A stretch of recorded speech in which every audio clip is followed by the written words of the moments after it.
And we've been joined by Coach Kyle Flood from Rutgers. As we said, the Scarlet Knights are 3-1 overall. Rutgers defeated Arkansas 28-24 on Saturday. This week, Rutgers has an open date. The next game is October 5th at SMU. And as we just mentioned, quarterback Gary Nova is the American Athletic Conference Offensive Player of the Week, and wide receiver Janarian Grant is the American Athletic Conference Special Teams Player of the Week. Coach, thanks for joining us on the call. If you could take a minute to tie up the win against Arkansas, and then tell us your plans as you head into the open date, please. I appreciate you having me on today. I'd like to start by offering our condolences as a program to the family of Ben Flick and the Cincinnati football program, and then certainly the two other families as well, who I know their players are still, their sons are still in the hospital right now recovering from that accident. So our prayers are definitely with those three families and the entire Cincinnati program. We played a game on Saturday against a really fine opponent in Arkansas, a very physical football team. We were fortunate to make enough plays in the fourth quarter to come back and win. We had one of the better crowd experiences here for our fans and the effect they had on the game really in the last 9 years, because that's the frame of reference that I would have. Questions? The questions for Coach Kyle Flood, please hit *1 on your telephone to join the queue, and then the operator will introduce you. And we'll first hear from Tyler Bartow with the Trentonian. Hey, Kyle, how's it going? Hey, Tyler, what's up, man? When did you get a clear picture that Janarian would contribute toward the beginning of the season? Because obviously, as a true freshman in the return game, that's been unlikely at Rutgers the last couple of years. It was probably 1 minute after his letter of intent came through the fax machines last February. You know, Janarian is a player who in high school scored touchdowns in every possible way you could score a touchdown on a football field, on offense and on defense and on special teams. He is a really dynamic football player, and I thought he could have an immediate impact for us on special teams even before the season, and he just had to show us that he'd be willing to do it within our scheme and protect the football, and he's done a good job of that so far this year.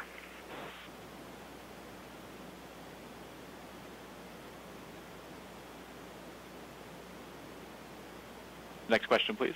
And we'll move on to Daniel Usman with Jared Schenker with ESPN.com. Hey, morning, Kyle. Hey, Jared, how you doing?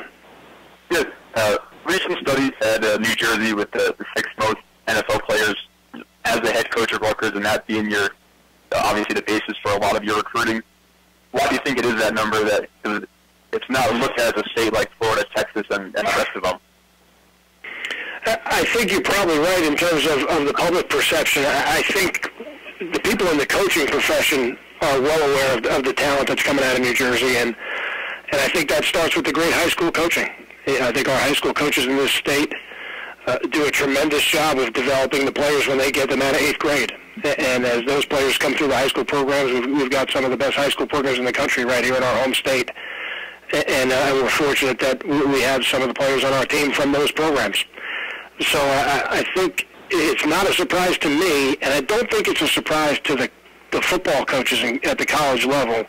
But I can understand why, public perception-wise, it might be a little bit of a surprise. Do you think more colleges are recruiting New Jersey, or like you said, coaches have always kind of been aware, and it's always been a state that national programs target? I think it's been going on for years, and I can speak for the last 9 years here at Rutgers, but I think it's well before that the teams that recruit, there are certain teams around the country that do most of their recruiting in their home area. We happen to be one of those, but we do have other areas in the state of Rutgers that we go to. But I think there are many schools around the country from major conferences that recruit a little bit more nationally, and any of those schools that do it, they always come to New Jersey. Thanks, Kyle. And next we'll move to Daniel Youthman with USA Today Sports. Hi, Kyle. You obviously were involved in a very competitive game on Saturday, but we had a few games around the country that were either shortened or sped up to get to the end because of the margin of victory. I just want to ask you, how do you balance the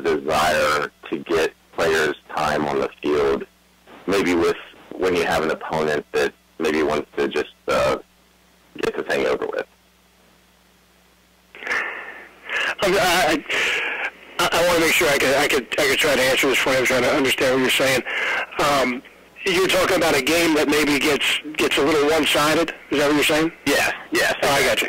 I think if we certainly went out in that kind of game this week.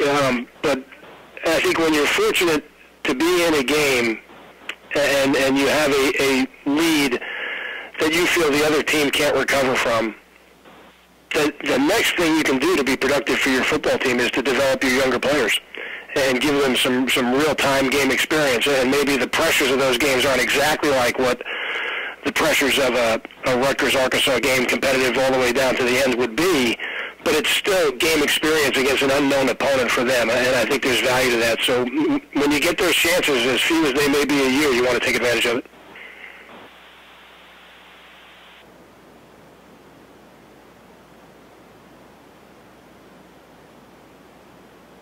Take the next question, please. Next question, we'll hear from Ryan Dunleavy with New Jersey Press Media. Hey, Kyle. Hey, Ryan. Talk a little bit about the offensive line, Kyle. I mean, obviously, sacks-wise, sacks are just numbers, and you keep track of pressures more than we do. But the sacks, 5 sacks against Arkansas after just 6, I think, in the previous 3 games, is that just Arkansas's offensive line being an upgrade from what you'd faced, or is there concern there with the offensive line, and is that something are you looking at any potential reps changes distribution during the bye week? I think there's really 2 things I would say about it. 3 things, really. I think I would start and say Arkansas's got excellent football players.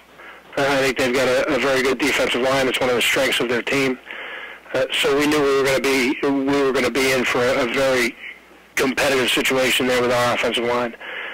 I am not pleased at all that we had the number of sacks that we did, and the majority of those were breakdowns up front, some physical, some mental. So those are things that we have to get corrected this week. What I am pleased about is that as the game went on, the protection was better. So we improved as the game went on, and were able in the fourth quarter to protect Gary and give him an opportunity to bring us back in that game by throwing the football. So we certainly have some positives to build on, but we've got some things we need to get corrected on the bye week as well. Is this a good time for a bye week, Kyle? I mean, I know last year you liked it because I think you had 3-4 game seasons. Obviously, you have a pretty good body of work to work from going into your first bye week, and obviously with some uncertainty at running back and some other positions coming off a big win, it allows the guys to, I guess, enjoy that a little bit more. Is this a good time to bye week? I don't know. The bye weeks, I'm not involved in the schedule, so they come when they come, and whenever they come, I think you have to take advantage of them. And I'm not a big fan of a bye week after your first or second game. I'm not too crazy about that. But once you get past your third game, whenever they come, it's going to give you an opportunity to get a little bit healthier.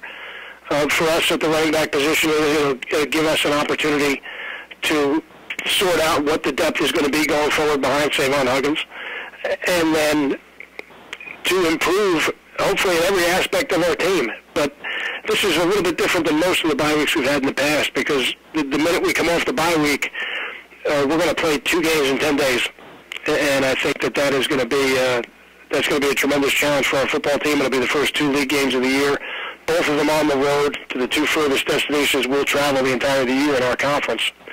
So we certainly have a lot of things we need to get done this week. Thanks, Cal. And we'll move on to Joey Knight with Tampa Bay Times. My question has been answered. Thank you. Thank you, and we'll move on to Sam Hellman with Scout.com. Hey, Kyle. Good morning. Good morning, Sam. Kyle, what do you want to see out of your running backs in this bye week, obviously, with everything that's going on with PJ? The most important thing for the running back is to protect the football. The second most important thing they do is protect the quarterback. And then third, they need to run the ball within our system. I think when we do those 3 things, we got a chance to be pretty good.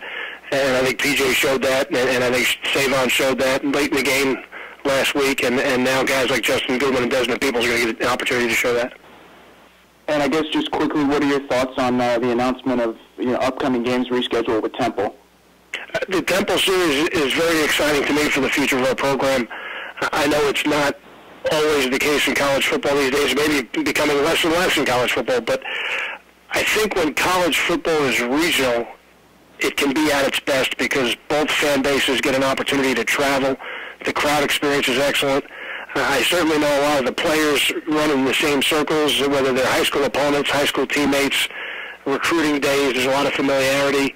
I think it creates a great environment, and for our program, we're excited about the opportunity to go down to Philadelphia a few times and play as well. Thank you.